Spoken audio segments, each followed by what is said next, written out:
तो फाइनली दोस्तों मैं आ गया फिर एक टॉप मूवी लिस्ट के साथ और आज के इस वीडियो में हम कवर करेंगे कुछ बेहतरीन हॉलीवुड की ब्रूटल एक्शन मूवीज को जो आपको शुरू से लेकर इन तक बांधे रखेंगी। तो अगर आप भी मेरी तरह एक्शन मूवीज के शौकीन हो तो बने रहिएगा वीडियो के अंत तक क्योंकि ये वीडियो आपके लिए। और हाँ, इस लिस्ट में मैंने जितनी भी सारी मूवी ऐड कर रखा है लगभग सारी OTT प्लेटफॉर्म पर हिंदी लैंग्वेज में अवेलेबल है। तो बिना टाइम वेस्ट किए लिस्ट की शुरुआत कर लेते हैं हमारी 7वें नंबर की मूवी से जिसका नाम है हावेक, जो अभी हाल ही में नेटफ्लिक्स OTT पर हिंदी लैंग्वेज में रिलीज हुई है। बात कर इस मूवी की स्टोरी बेस के बारे में तो ये एक बेहतरीन ब्रूटल एक्शन थ्रिल मूवी है। मूवी में आपको एक चार्ली नाम का लड़का देखने को मिलेगा जो एक कोरियन लड़के के साथ ड्रग्स डीलिंग कर रहा होता है। तभी अचानक से वहां पर कुछ करप्ट पुलिस वाले जाकर फायरिंग शुरू कर देते हैं और उस फायरिंग में कोरियन लड़का तो मारा जाता है, लेकिन चार्ली कैसे भी करके अपना जान बचाते वहां से भाग जाता है। फिर ये बात जैसे उस कोरियन लड़के की माँ को पता चलता है, जो एक बहुत ही बड़ी गैंगस्टर होती है, वो चार्ली के जान के पीछे पड़ जाती है क्योंकि उसका मानना ये होता है कि उसके बेटे के मौत के पीछे कहीं ना कहीं चार्ली का ही हाथ है। अब जो कि चार्ली भी ठहरा एक पॉलिटिशियन का ही बेटा, अब वो पॉलिटिशियन अपने बेटे यानी कि चार्ली को बचाने के लिए क्या कुछ करेगा, मूवी को देखने के बाद ही पता चलेगा। मूवी फुल्ली एक्शन से लोडेड है, नो डाउट मूवी आपको फुल एंटरटेन करेगी एक्शन थ्रिल की मदद से। 5.9 आउट ऑफ 10। तो वो हम बढ़ते हैं हमारी अगली मूवी की ओर जिसका नाम है फाइट और फ्लाइट, जो अभी हाल ही में प्राइम OTT पर हिंदी लैंग्वेज में रिलीज हुई है। बात करें इस मूवी की स्टोरी बेस के बारे में तो ये एक बेहतरीन एक्शन जॉनरा बेस मूवी है। मूवी में आपको एक घोस्ट नाम का साइबर टेररिस्ट देखने को मिलेगा जो FBI के कैद से बैंकॉक भाग जाता है। फिर ये बात जैसे FBI और उनके सीनियर्स को पता चलता है वो बहुत ही परेशान और शॉक हो जाते हैं क्योंकि उसे टेररिस्ट को पकड़ना बहुत ही मुश्किल होता है। जब भी FBI वाले उस टेररिस्ट को लोकेट करते हैं वो बहुत ही आसानी से अपने डिटेल्स और लोकेशन को मिटा दिया करता है। इसलिए FBI वाले उस टेररिस्ट को पकड़ने के लिए उसके ही जैसे एक बंदे को ढूंढते हैं जिसका नाम होता है मैक्स। और मैक्स भी थाईलैंड में ही रह रहा होता है, लेकिन मैक्स FBI के इस काम को लेने से मना कर देता है क्योंकि FBI वालों ने ही मैक्स के उसके कंट्री में जाने से बैन कर रखा होता है। लेकिन अब जैसे FBI वाले मैक्स के ऊपर से इस बैन को हटाने की बात करते हैं वो इस काम को लेने को तैयार हो जाता है और फिर यहीं से कहानी में शुरुआत होती है एक्शन थ्रिल की। नो डाउट मूवी आपको फुली एंटरटेन करेगी मार्शल आर्ट एक्शन की मदद से। 6.4 आउट ऑफ 10। तो वो हम बढ़ते हैं हमारी अगली मूवी की ओर जिसका नाम है ए वर्किंग मैन, जो अभी हाल ही में रिलीज हुई है।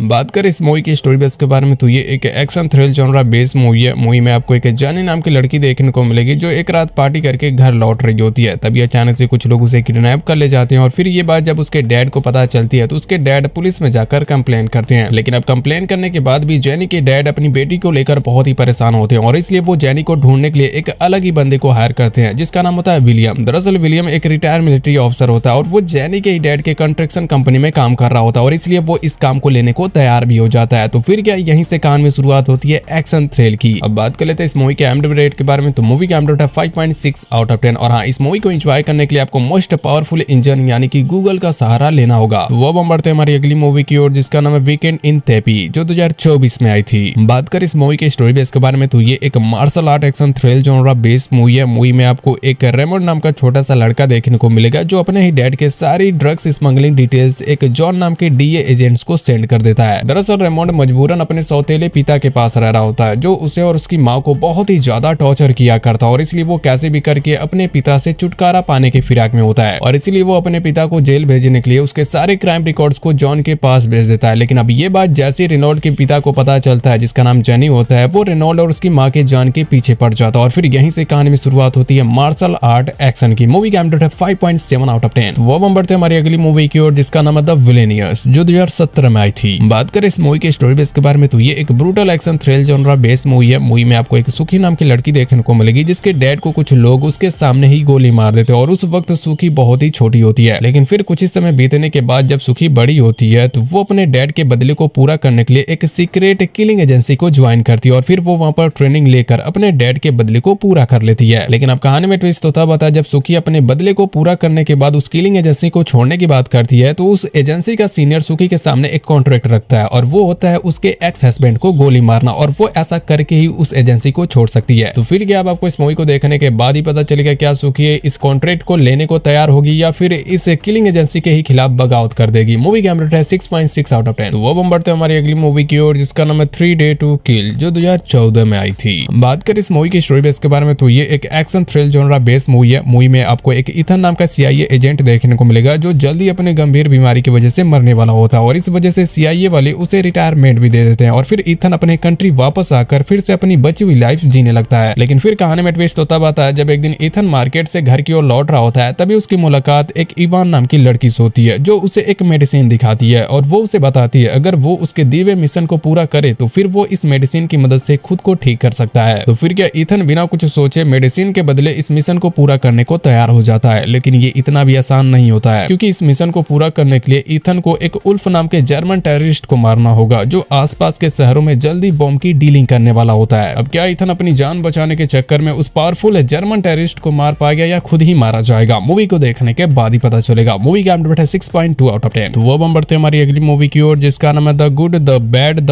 वियर्ड, जो 2008 में आई थी। मूवी ओल्ड है तो हल्के में लेने की सोचना भी मत। बात करें इस मूवी